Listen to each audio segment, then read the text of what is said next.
पोरियतन जे आलमी ॾींहं जे मौक़े ते सिंध जे मुख़्तलिफ़ शहरनि में रैलियूं कढी शिकागो जे शहीदनि खे भेटा पेश कई वई।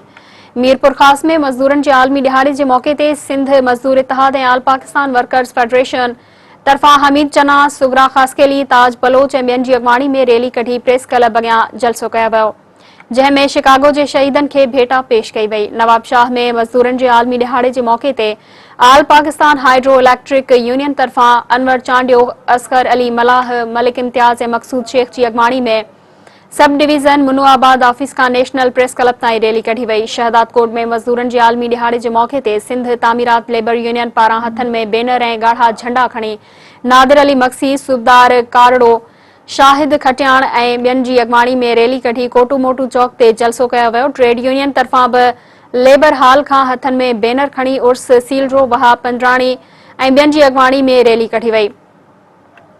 कंधकोट में पीपल्स लेबर ब्यूरो तरफ़ां मज़दूरनि जे आलमी ॾींहं जे मौक़े ते पीपल्स ब्यूरो तरफ़ां गुलाम रसूल मीरानी, ख़ादिम हुसैन महमदानी, अब्दुल मालिक ओगाही, ज़ुल्फ़िकार शाह ऐं ॿियनि जी अॻवानी में कार स्टैंड खां सिटीज़न क्लब ताईं रैली कढी शिकागो जे शहीदनि खे भेटा पेश कई वई। दादू में Pakistan trade union defence campaign तरफ़ां मज़दूरनि जे आलमी ॾींहं जे मौक़े ते ज़मीर कोरेजो, रफ़ीक पंवर ऐं ॿियनि जी अॻवानी में रैली कढी मज़दूरनि सां यकजहती जो इज़हार कयो वियो। ॾहरकी में वतन दोस्त मज़दूर फेडरेशन पारां शिकागो जे शहीदनि खे भेटा पेश करण लाइ एडवोकेट जमशेद अहमद महर, रईस फतेह मोहम्मद लखण, रिज़वान भुट्टो ऐं ॿियनि जी अॻवानी में प्रेस क्लब ताईं रैली कढी वई, जंहिं में सवें पोरियतन शिरकत कई।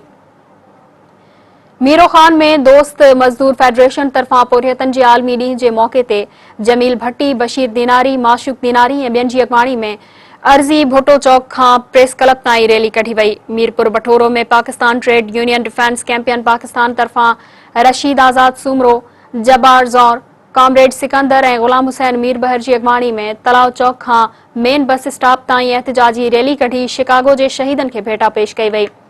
नसीराबाद में शिकागो जे शहीदनि खे भेटा पेश करण लाइ मुख़्तलिफ़ पोरियतन तंज़ीमनि अवामी वर्कर्स पार्टी, राइस मिल्स मज़दूर यूनियन, महराणा ॾो यूनियन पारां रैलियूं कढियूं वयूं। अवामी वर्कर्स पार्टी जे अॻवान सींगार नूनारी, महमूद चांडियो ऐं ॿियनि जी अॻवानी में रैली कढी वई।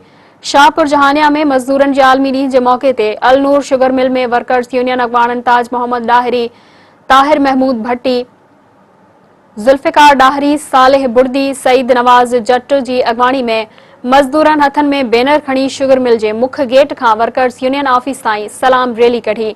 उडेरे लाल में शिकागो जे शहीदनि खे भेटा पेश करण लाइ मज़दूरनि जो आलमी दिहाड़ो पाकिस्तान रेलवे जे लोअर स्केल जे मुलाज़िमनि अब्दुल हक ख़ासकेली, अली नवाज़ ख़ासकेली, शाहनवाज़ जिस्काणी ऐं ॿियनि जी अॻवानी में रैली कढी वई।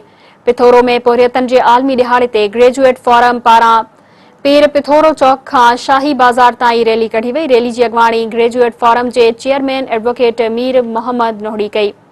लालू राइक में ॿेड़ी वर्कर्स यूनियन ऐं एसयूपी मज़दूर विंग तरफ़ां असकर शाबराणी, फ़कीर सुभान अली ऐं ॿियनि जी अॻवानी में हथनि में प्लेकार्ड ऐं बैनर खणी रैली कढी वई। पोरियतन आलमी ॾींहं जे मौक़े ते अजूरो वधाइण समेत कम जो वक़्तु 8 कलाक मुक़रर करण जो मुतालबो कयो आहे।